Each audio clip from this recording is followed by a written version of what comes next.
किराए की बीवी असली जीवन साथी कैसे बन गई, एक अमीर लड़के की सच्ची मोहब्बत की कहानी। दोस्तों, यह कहानी बहुत ही भावनात्मक और दिल में उतरने वाली है। आपसे निवेदन है कि इस कहानी को ध्यान से सुने और पूरा सुने। दोस्तों, कुछ रिश्ते मजबूरी में जुड़ते हैं, मगर वक्त के साथ वो हमारी जरूरत बन जाते हैं। यह कहानी भी एक ऐसे ही रिश्ते की है जो 7 दिन के लिए शुरू हुआ था, लेकिन एहसास उम्र भर की मोहब्बत छोड़ गया। तो चलिए शुरू करते हैं आज की यह भावुक कर देने वाली कहानी। कभी कभी जिंदगी ऐसे मोड़ पर ले आती है जहां रिश्ते बनते नहीं, बना दिए जाते हैं। ना चाहत होती है, ना इरादा, बस हालात मजबूर कर देते हैं। दोस्तों, कुछ रिश्ते मजबूरी में जुड़ते हैं, मगर वक्त के साथ वो हमारी जरूरत बन जाते हैं। यह कहानी भी एक ऐसे ही रिश्ते की है जो 7 दिन के लिए शुरू हुआ था, लेकिन एहसास उम्र भर की मोहब्बत छोड़ गया। तो चलिए शुरू करते हैं आज की यह भावुक कर देने वाली कहानी। एक अमीर लड़का था, आर्यन राठौर। वह खूबसूरत था, पढ़ा लिखा और नौजवान। उसका अपना बिजनेस था और जिंदगी आराम से बीत रही थी, लेकिन इन दिनों वह बहुत परेशान था। वजह थी उसके पिता विक्रम राठौर, जो अस्पताल में भर्ती थे। वे जिंदगी और मौत के बीच झूल रहे थे। पिता ने अस्पताल के बिस्तर पर लेटे लेटे बेटे का हाथ पकड़ा और धीरे से कहा, बेटा, मैं एक आखिरी इच्छा लेकर मरना नहीं चाहता। बस तू 7 दिन के अंदर शादी कर ले, फिर मुझे चैन मिलेगा। नहीं तो मैं अपनी सारी संपत्ति अनाथ बच्चों के नाम कर दूंगा। आर्यन चौंक गया। शादी? वह अभी इसके लिए बिल्कुल तैयार नहीं था, लेकिन पिता की हालत देखकर वह कुछ कह नहीं पाया। सिर झुका लिया और बस इतना कहा, ठीक है पापा, जैसा आप चाहें। सबसे पहले उसे अपनी पुरानी मंगेतर रिया मल्होत्रा का ख्याल आया। कॉलेज के दिनों से दोनों एक दूसरे से शादी का वादा करते आए थे। आर्यन ने तुरंत फोन मिलाया। रिया, पापा की तबीयत बहुत खराब है, उन्होंने मुझे 7 दिन में शादी करने को कहा है। दोस्तों, ये सुनते ही रिया ने पहले तो चुप्पी साध ली, फिर बोली, आर्यन, मैं अभी शादी के लिए तैयार नहीं हूं। 2 दिन बाद एक कॉन्फ्रेंस में जा रही हूं, बाद में बात करते हैं। आर्यन ने समझाया। रिया, यह वक्त की बात है, पापा के लिए कर लो ना बस एक सिंपल सी शादी। रिया ने झुंझलाते हुए जवाब दिया, आर्यन, तुम अपनी जिंदगी का इतना बड़ा फैसला इतनी जल्दी कैसे कर सकते हो? मैं तैयार नहीं हूं। फोन कट गया। अब आर्यन अकेला था। पिता की हालत बिगड़ती जा रही थी और उसे किसी भी हालत में शादी करनी थी, चाहे किसी से भी। तभी उसके दिमाग में एक ख्याल आया, अगर कोई ऐसी लड़की मिल जाए जो सिर्फ कागज पर शादी के लिए तैयार हो। कुछ दिन के लिए, फिर तलाक और सब खत्म। आर्यन ने अपने वकील को बुलाया और कहा, एक कॉन्ट्रैक्ट शादी करनी है, सिर्फ 7 दिन के लिए। लड़की को कोई नुकसान नहीं होगा, मैं सब खर्च उठाऊंगा। वकील चौंका, लेकिन आर्यन की मजबूरी को समझ गया। उसी शाम आर्यन ने एक सामाजिक संस्था से संपर्क किया, जहां उसे एक लड़की के बारे में पता चला, श्रुति वर्मा। उसकी मां बहुत बीमार थी और इलाज के लिए पैसे नहीं थे। संस्था की महिला कार्यकर्ता ने कहा, वो लड़की बहुत सीधी है, अपनी मां के लिए कुछ भी कर सकती है। अगर आप उसकी मां का इलाज करवा देंगे तो शायद वो शादी के लिए मान जाए। आर्यन ने तुरंत मिलने का समय तय किया। अगली सुबह जब श्रुति आई तो उसकी आंखों में थकान थी, लेकिन हिम्मत भी। सादा सलवार सूट, बिना मेकअप, लेकिन एक अजीब सी सादगी उसके चेहरे पर थी। आर्यन ने उसे सब कुछ साफ साफ बताया। ये शादी बस कागजी होगी, 7 दिन के लिए, बदले में तुम्हारी मां का पूरा इलाज मैं करवाऊंगा। श्रुति कुछ देर चुप रही, फिर धीमे से बोली, मेरे पास कोई रास्ता नहीं है, अगर इससे मेरी मां की जान बच सकती है तो मैं तैयार हूं। आर्यन ने कहा, मैं वादा करता हूं, तुम्हारी इज्जत और सीमा का पूरा ध्यान रखूंगा। उसी दिन कोर्ट में दोनों ने शादी के कागजों पर साइन किए। कोई धूमधाम नहीं थी, बस 2 अनजान लोग एक समझौते में बंध गए। शादी के बाद आर्यन ने उसे अपने घर के गेस्ट रूम में ठहराया। यह रिश्ता बस नाम का है, उसने खुद से कहा। शादी की प्रक्रिया पूरी होते ही आर्यन ने अस्पताल फोन कर दिया। एक नया मरीज भर्ती करना है, नाम गौरी देवी। आज ही भर्ती करें, फाइल तैयार रखें। दोस्तों, कोर्ट मैरिज के अगले ही दिन श्रुति आर्यन के घर आ गई। न कोई रस्म, न कोई स्वागत, बस एक सूना सा गेस्ट हाउस और उसमें एक कमरा जिसे अब शादी के नाम पर उसे दिया गया था। आर्यन ने श्रुति के लिए खुद सादा कपड़े खरीदे थे, कोई दुल्हन की तरह लाल जोड़ा नहीं, बस एक हल्का गुलाबी सूट, बिल्कुल उसकी तरह शांत और सादा। आर्यन ने उसे गेस्ट रूम में ठहराया। वो जानता था कि यह रिश्ता सिर्फ एक समझौता है, न भावना थी, न कोई भविष्य की उम्मीद। शुरुआत में दोनों ने एक दूसरे से ज्यादा बात नहीं की, बस जरूरत भर के शब्द, जैसे खाना खा लिया। या कुछ चाहिए तो बताना। लेकिन उन चुपचाप बीतते पलों में भी कुछ था जो धीरे धीरे दिल को छू रहा था। एक दोपहर नौकरानी ने आकर बताया, सर, वो लड़की कुछ खा नहीं रही, पूजा में बैठी है सुबह से। आर्यन ने सिर्फ आंखें मूंदी और कहा, उसे रहने दो, ये घर और इसके नियम वक्त के साथ खुद समझ आ जाएंगे। उस रात आर्यन अपने कमरे में फाइलों में उलझा था, लेकिन मन बार बार उस गेस्ट रूम की ओर जा रहा था। वह सोचने लगा, उसने अपने बारे में कुछ नहीं बताया। उसके पापा हैं या नहीं? क्या वो पहले भी कभी किसी रिश्ते में थी? और कैसे उसने सिर्फ मां के इलाज के लिए यह शादी स्वीकार कर ली? सुबह हुई। आर्यन नाश्ते की मेज पर बैठा था तो देखा एक छोटा सा कागज रखा था। श्रुति की लिखावट में एक चिट्ठी। हमारी शादी सिर्फ कागजों की बात नहीं रही, अब ये रिश्ता मेरे भगवान के सामने भी है। आपने मुझे सहारा दिया है, इसके लिए आभार। वो पढ़कर आर्यन चुप हो गया। उसने चिट्ठी मोड़कर अपनी जेब में रख ली, जैसे कोई एहसास जिसे वह पास रखना चाहता हो। तीसरे दिन आर्यन अस्पताल गया। श्रुति की मां सरिता देवी बेहोश थीं। चेहरा थका हुआ था, लेकिन आंखें बंद थीं, जैसे बहुत कुछ कह रही थीं। श्रुति उनके पास बैठी थी, उनका हाथ थामे हुए। आर्यन के आने पर बस हल्के से मुस्कुराई। कोई शिकायत नहीं, कोई सवाल नहीं। आर्यन चुपचाप कुछ पल वहीं बैठा रहा, फिर लौट आया। शाम को बारिश हो रही थी। आर्यन बालकनी में खड़ा था। तभी उसकी नजर उस खिड़की पर गई जहां से श्रुति की पूजा की रोशनी बाहर आ रही थी। अंदर जाने का मन हुआ, लेकिन जाने का मन हुआ जैसे कोई अदृश्य दीवार थी, रोक रही थी। चौथे दिन फिर नौकरानी आई और बोली, मैडम रोज सुबह जल्दी उठती हैं और पूजा करती हैं, कुछ नहीं मांगती, बस भगवान का धन्यवाद करती हैं। आर्यन अखबार पढ़ रहा था, लेकिन ये शब्द उसके दिल में कहीं अटक गए। धन्यवाद? एक लड़की जिसने अपनी मां को बचाने के लिए अपनी पूरी जिंदगी का फैसला किसी अजनबी के नाम कर दिया, वह भगवान को धन्यवाद कह रही है। आर्यन उसी दिन ऑफिस से थोड़ा जल्दी लौटा। बाहर अब भी हल्की बारिश थी। जब श्रुति के कमरे के पास से गुजरा तो खिड़की से रोशनी आ रही थी। दरवाजा खुला था। वह धीरे से अंदर गया। श्रुति पूजा में बैठी थी, हाथ जुड़े हुए, आंखें बंद और चेहरा शांत। आर्यन वहीं रुक गया। पहली बार उसने उसका चेहरा इतने ध्यान से देखा। मासूम, सादगी से भरा और किसी अजीब सी सुकून देने वाली चुप्पी में डूबा हुआ। वो बस एक शब्द बोला, दिलचस्प, और चुपचाप वापस लौट आया। अगले दिन शाम को अचानक बिजली चली गई। आर्यन टॉर्च लेकर घर के सिस्टम चेक कर रहा था। लौटते वक्त श्रुति के कमरे के पास से गुजरा। खिड़की से चांदनी आ रही थी। दरवाजे पर हल्की 15 प्रवचन शीर्षक, जब मन श्री कृष्ण में लीन हो जाए, साक्षात्कार की अंतिम अवस्था। भूमिका, श्रृंखला के अंतिम प्रवचन में हम उस अंतिम स्थिति की बात करेंगे जहां साधक का मन श्री कृष्ण में पूर्ण रूप से लीन हो जाता है। यह वह अवस्था है जहां मन न मन रहता है और कृष्ण ही शेष रह जाते हैं। यह वह स्थिति है जिसे परम समाधि, योग की पूर्णता, आत्मा परमात्मा का संयोग या भक्ति का चरमोत्कर्ष कहा जाता है। श्री कृष्ण का अंतिम आह्वान, मां मन स्मर युद्ध च भगवद गीता 8:7 में श्री कृष्ण कहते हैं, तस्मात् सर्वेषु कालेषु माम नुस्मर युद्ध च मयि अर्पित मनो बुद्धिर्मा में वैश्य संशमय, अर्थात इसलिए तू हर समय मेरा स्मरण कर और युद्ध कर। मन और बुद्धि मुझ में अर्पित कर देने से तू निश्चय ही मुझको प्राप्त होगा। यह श्री कृष्ण का अंतिम और सर्वोच्च सूत्र है। मन यदि निरंतर श्री कृष्ण में स्थित हो गया तो साधक की मुक्ति तय है। क्या होता है जब मन श्री कृष्ण में पूरी तरह लीन हो जाता है? एक मन के संकल्प विकल्प समाप्त हो जाते हैं। ऐसी अवस्था में साधक के भीतर द्वंद्व समाप्त हो जाता है, यह करूं या। खोला, एक धीमी सी खुशबू उसके चेहरे से टकराई। चाय की। हॉल में एक छोटी सी टेबल पर 2 कप चाय रखी थी और पास में बैठी थी श्रुति। वो किताब पढ़ रही थी।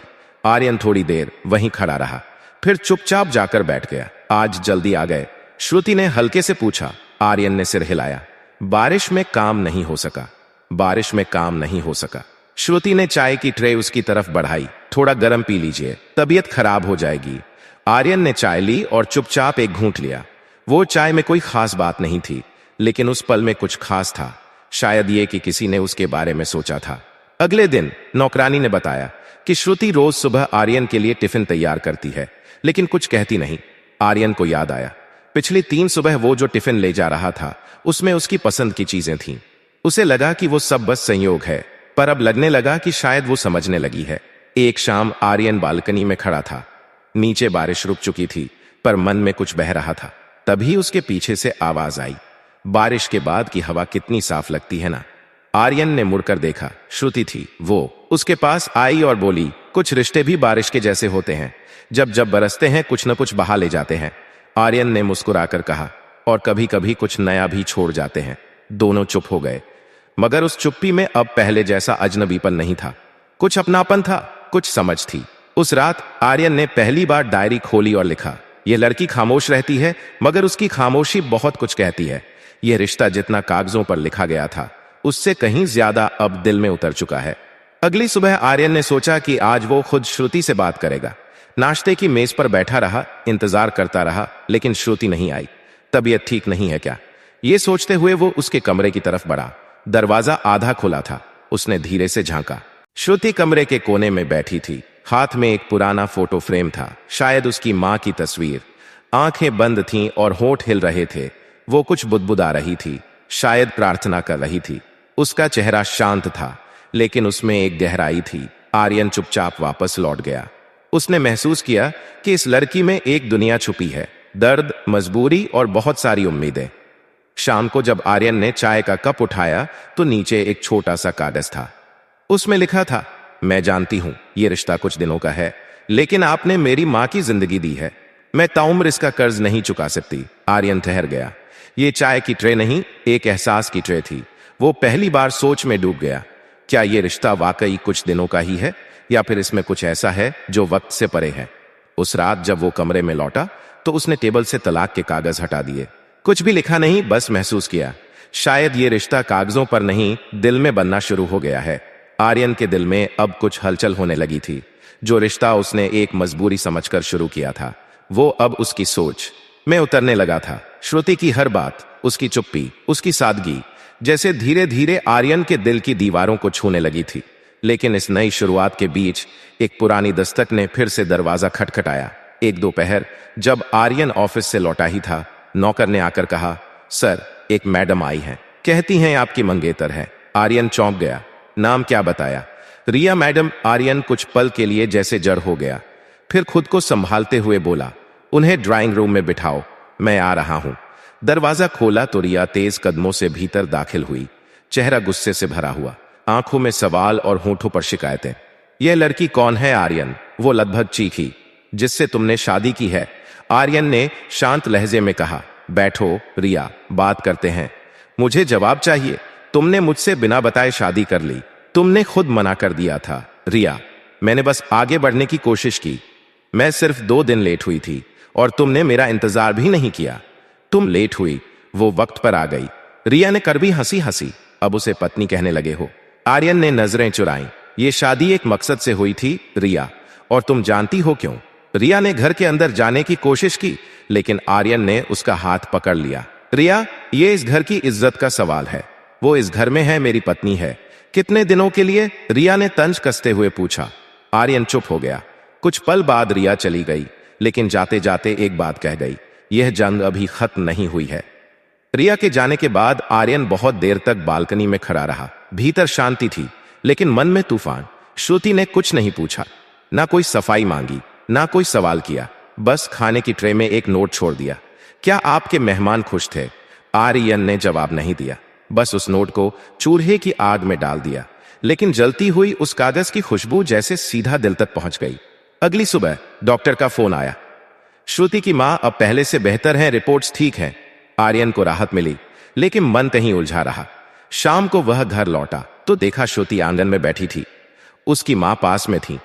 बेटा, तुम्हारी पत्नी बहुत प्यारी है, मेरे लिए कुछ बना रही है, मां ने मुस्कुराकर कहा। आर्यन बस हल्के से मुस्कुराया, लेकिन दिल कहीं और ही था। रात को दरवाजे पर हल्की दस्तक हुई। दरवाजा खोला तो सामने श्रुति थी। बारिश हो रही थी। वो हल्की भीगी हुई थी, नींद नहीं आ रही थी। बारिश की आवाज ने सोने नहीं दिया। उसने धीमे स्वर में कहा, आ जाओ, अंदर बैठो। आर्यन बोला। कुछ देर चुप्पी रही।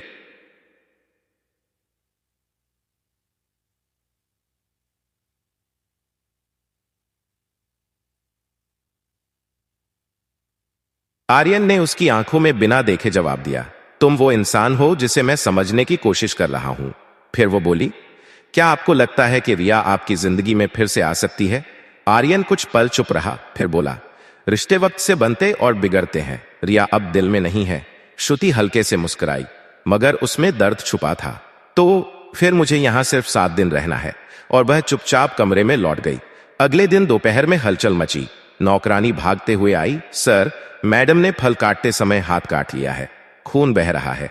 आर्यन फौरन भागा। कमरे में पहुंचा तो श्रुति कुर्सी पर बैठी थी, रुमाल खून से भीगा हुआ। मां उसके पास थी। आर्यन ने बिना कुछ बोले रुमाल हटाया, पानी से हाथ धोया और पट्टी बांधने लगा। उसका हाथ कांप रहा था। आर्यन की उंगलियां जब उसके हाथ से टकराई तो एक हल्की सी सिहरन दोनों के बीच दौड़ गई। कुछ न कहा गया, न सुना गया, लेकिन उस चुप्पी ने बहुत कुछ कह दिया। आर्यन ने धीरे से पूछा, ये कैसे हुआ? ये कैसे हुआ? श्रुति की आवाज बेहद हल्की थी। कभी किसी और का हिस्सा छीन लो तो ऊपर वाला हिसाब बराबर कर देता है। आर्यन ने हाथ रोक दिया।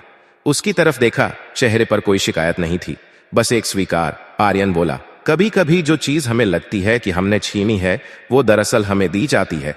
श्रुति ने सिर झुका लिया, मगर उसकी खामोशी ने बता दिया कि वो सब समझ चुकी है। दोस्तों, वो दिन अलग था। आर्यन ने पहली बार किसी को इस तरह अपने पास महसूस किया था, बिना किसी शर्त, बिना किसी शोर के। बस एक घायल हाथ और उसकी देखभाल ने जो चुपचाप रिश्ता बुना था, वो अब उसकी सोच से भी आगे बढ़ चुका था। अगले दिन दोपहर को जब आर्यन घर लौटा तो दरवाजे के पास मां बैठी थी। उनके हाथ में सुई धागा था, वो कुछ कढ़ाई कर रही थी। आर्यन को देखकर मुस्कुराई, बेटा, तुम्हारी पत्नी बहुत सुंदर कढ़ाई करती है, मेरे लिए रुमाल पर फूल बना रही है। आर्यन ने हल्के से सिर झुका लिया, मगर मन में कोई लहर सी उठी। कोई और होता तो शायद इसे आम बात मानता, लेकिन उसके लिए यह असामान्य था। प्रिया ने कभी ऐसा कुछ नहीं किया था, ना उसके लिए, ना उसके परिवार के लिए। रात को पहली बार आर्यन ने खुद श्रुति के कमरे का दरवाजा खटखटाया। मैं अंदर आ सकता हूं? उसने पूछा। अंदर से उसकी आवाज आई, जी। आर्यन ने दरवाजा खोला तो देखा कि कमरे में सादगी थी। कोने में एक मेज पर वो पट्टी रखी थी जो आर्यन ने खुद उसके हाथ पर बांधी थी। उसने पूछा, इसे अब भी संभाल कर रखा है? श्रुति ने बिना किसी भाव के कहा, कुछ तकलीफें याद रखने के लिए होती हैं, ताकि जब जिंदगी सिखाना भूल जाए तो वो याद दिला सकें। आर्यन चुप हो गया। कुछ पल की खामोशी के बाद उसने धीरे से कहा, कुछ घाव ऐसे सिखा देते हैं जो सुकून कभी नहीं सिखा सकता। श्रुति ने उसकी ओर देखे बिना सिर हिलाया, जैसे यह बात वो पहले ही समझ चुकी थी। फिर बोली, हर चीज पर हक नहीं जताया जा सकता, कुछ रिश्ते बस निभाए जाते हैं। आर्यन की आंखें उसकी तरफ उठी। उस लड़की ने अब तक कोई मांग नहीं की थी, कोई उम्मीद नहीं जताई थी, लेकिन उसकी बातें जैसे हर बार दिल को छू जाती थीं। अगली सुबह जब आर्यन ऑफिस जाने को तैयार हो रहा था, तब मां ने कहा, बेटा, बाहर चाय रखी है, श्रुति ने तुम्हारे लिए बनाई है। आर्यन बाहर आया तो देखा कि टेबल पर चाय का कप था, पास में बिस्कुट की प्लेट और एक छोटा सा गुलाब रखा था, ताजा, बिना कहे बहुत कुछ कहता हुआ। आर्यन ने चाय का पहला घूंट लिया और सोच में डूब गया। यही वो एहसास था जिसे वह समझ नहीं पा रहा था। क्या यह सिर्फ एक कागजी रिश्ता था, या अब वो सचमुच किसी भाव का आकार ले चुका था? शाम को घर लौटा तो देखा श्रुति आंगन में बैठी थी। उसने हल्की गुलाबी साड़ी पहन रखी थी, बाल खुले हुए थे और चेहरे पर बेहद सादगी थी। सामने 2 कप चाय रखी थी। आर्यन वहीं रुक गया। कुछ पल वो बस उसे देखता रहा, जैसे जिंदगी अचानक रुक गई हो। वो धीरे धीरे उसकी तरफ बढ़ा और बोला, तुम्हारी आंखें बहुत कुछ कहती हैं, फिर भी होठ इतने चुप क्यों रहते हैं? श्रुति ने नजरें नीचे रखते हुए चाय का कप उसकी ओर बढ़ाया और कहा, काश ये सब सच होता। उसकी यह बात सीधे आर्यन के दिल तक उतर गई। आर्यन ने कप लिया, उसका हाथ हल्के से छुआ और कुछ सोचते हुए पीछे हट गया। अगर ये सच नहीं है तो झूठ क्या है? उसने धीरे से पूछा। श्रुति ने नजरें झुका ली। कोई जवाब नहीं दिया, लेकिन उसकी खामोशी ने सब कह दिया। वे दोनों वहीं बैठ गए, चुपचाप। कोई ज्यादा बात नहीं हुई। चाय का स्वाद उस दिन कुछ अलग था, शायद इसलिए कि उसमें एहसास मिला था। आर्यन ने धीरे से पूछा, मां की तबीयत अब कैसी है? अब बेहतर है, बस एक टेस्ट बाकी है, श्रुति बोली। मैं खुद लेकर चलूंगा, आर्यन ने भरोसे से कहा। श्रुति हल्के से मुस्कुराई। उस मुस्कान में एक भरोसा था, एक अपनापन था जो अब तक कभी नहीं दिखा था। लगता है जिंदगी फिर लौट रही है, उसने धीमे से कहा। उसके लहजे में थोड़ा डर, थोड़ा ताज्जुब और थोड़ा सा शुक्र भी था, जैसे वो इस खुशी से डर रही हो कि कहीं यह भी हाथ से न फिसल जाए। आर्यन ने पूछा, क्या तुम्हें भी लगता है कि जिंदगी लौट रही है? मैंने कभी जिंदगी मांगी ही नहीं, उसने धीरे से कहा। मैं तो बस मोहलत पर चल रही हूं। आर्यन चौंका। यह बात दिल में कहीं बहुत गहरे उतर गई। उसने खुद से सवाल किया, क्या वाकई वो मोहलत पर आई थी, या फिर मैं अपनी जिद ने उसे यहां ले आया? वो पल ठहर गया। आर्यन ने धीरे से कहा, प्रिया। कहते हुए वो रुक गया। पहली बार उसने उसे नाम से पुकारा। वो चौंकी। उसकी आंखों में डर था, लेकिन सच्चाई भी थी। तुम्हारे लिए यह मजबूरी थी और मेरे लिए एक वादा, मगर हमने दोनों ने ही निभा दिया, बिना दिल से चाहे हुए भी। आर्यन बस देखता रह गया। तो फिर ये चाहे, ये बातें, ये एहसास, ये क्या है? उसने पूछा। श्रुति की आवाज बेहद धीमी थी। शायद वो जो सच नहीं है, लेकिन दिल ने उसे सच मान लिया है। कुछ लम्हों की खामोशी में दोनों की आंखें एक दूसरे से मिली। फिर श्रुति उठी, ट्रे समेटी और दरवाजे की ओर बढ़ गई। आर्यन ने उसे पुकारा, श्रुति। वो नहीं रुकी। अगर मैं कहूं कि यह सब हकीकत बन सकता है, वो रुक गई, लेकिन पीछे नहीं मुड़ी। धीरे से बोली, हकीकत वो होती है जो सबके सामने हो। हमारा रिश्ता अब भी सिर्फ 7 दिन का है और 2 दिन बाकी हैं। फिर वह दरवाजे से बाहर निकल गई। आर्यन बस वहीं खड़ा रह गया। शब्द नहीं थे, लेकिन भीतर बहुत कुछ चल रहा था। श्रुति के शब्द अब भी आर्यन के कानों में गूंज रहे थे। हकीकत वो होती है जो सबके सामने हो, और हमारा रिश्ता अब भी सिर्फ 7 दिन का है, 2 दिन बाकी है। दरवाजा बंद हो चुका था, लेकिन आर्यन वहीं खड़ा रह गया। उसकी आंखों के सामने बस श्रुति का चेहरा था, उसकी वो झुकी हुई नजरें, कांपती आवाज और वो चाय का कप जिसने बिना कहे सब कुछ कह दिया था। उस रात आर्यन को नींद नहीं आई। वो बिस्तर पर पड़ा छत को देखता रहा, फिर उठकर बालकनी में आ गया। ठंडी हवा चेहरे से टकरा रही थी, लेकिन मन की बेचैनी नहीं जा रही थी। क्या यह सिर्फ समझौता था? अगर ऐसा था, तो उसका हर लम्हा मुझे इतना क्यों छूता है? सुबह सूरज की पहली किरण खिड़की से आई तो उसकी आंख खुली। घर अब भी शांत था, लेकिन उसके भीतर एक तूफान चल रहा था। आर्यन उठकर बाहर आया। श्रुति पूजा कर रही थी, चुपचाप, शांत, समर्पित, माथे पर हल्का तिलक और होठों पर प्रार्थना। आर्यन वहीं रुक गया। कभी सोचा भी नहीं था कि कोई इंसान इतनी सादगी में इतना गहरा हो सकता है। वो लौटकर अपने कमरे में आया और डायरी निकाली। कभी कभी कोई रिश्ता बिन कहे दिल में उतर जाता है, और जब तक हम समझें तब तक बहुत कुछ बदल चुका होता है। अब आर्यन ने ठान लिया था, अब मैं इस रिश्ते से भागूंगा नहीं। जो महसूस कर रहा हूं वो स्वीकार करूंगा। दोपहर तक वह घर पर ही रहा। नौकरानी आई और बोली, सर, मैडम छत पर है, कपड़े सुखा रही हैं। आर्यन चुपचाप ऊपर गया। छत पर श्रुति कपड़े टांग रही थी। धूप उसके चेहरे पर पड़ रही थी और बालों में हल्की गीली लटें चिपकी हुई थीं। बेहद सामान्य पल था, लेकिन उस पल में कुछ खास था। आर्यन धीरे से बोला, सुनो श्रुति।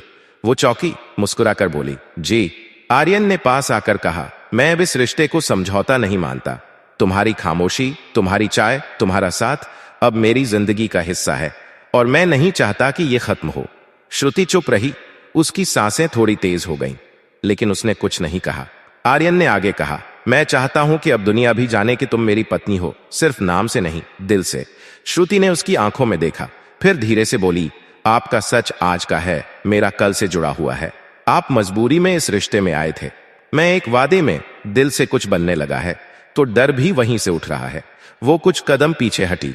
प्यार तब सच होता है जब उसमें डर ना हो, और मैं अब भी डरती हूं इन 7 दिनों की सीमा से। आर्यन कुछ नहीं बोल सका। वो धीरे धीरे सीढ़ियों से उतर गई। शाम को आर्यन ने फैसला कर लिया। वो माँ के पास गया और बोला, माँ, एक बात कहनी है। माँ ने स्नेह से देखा। बोलो बेटा। आर्यन ने गंभीरता से कहा, श्रुति मेरी पत्नी है, और अब सिर्फ नाम की नहीं, मैं उसे दिल से चाहता हूं। अब ये रिश्ता 7 दिन का नहीं रहना चाहिए। माँ ने मुस्कुरा कर कहा, मैं सब जानती हूं बेटा, जब रिश्ता सच्चा हो तो आंखों से दिख जाता है। रात को आर्यन ने श्रुति के दरवाजे पर दस्तक दी। श्रुति ने दरवाजा खोला। कुछ चाहिए? आर्यन मुस्कुराया, हाँ, एक नई शुरुआत। उसके हाथ में सिंदूर की डिब्बी और मंगलसूत्र था। इस बार यह रिश्ता 7 दिन का नहीं, हमेशा का होगा। श्रुति की आंखें भर आईं, लेकिन अब उनमें डर नहीं था, एक सच्चा विश्वास था। 7वां दिन, वही दिन जब समझौते का वक्त पूरा होना था। सुबह की हल्की धूप कमरे में पसरी थी, लेकिन आर्यन के मन में उदासी की छाया थी। रात भर उसे नींद नहीं आई थी।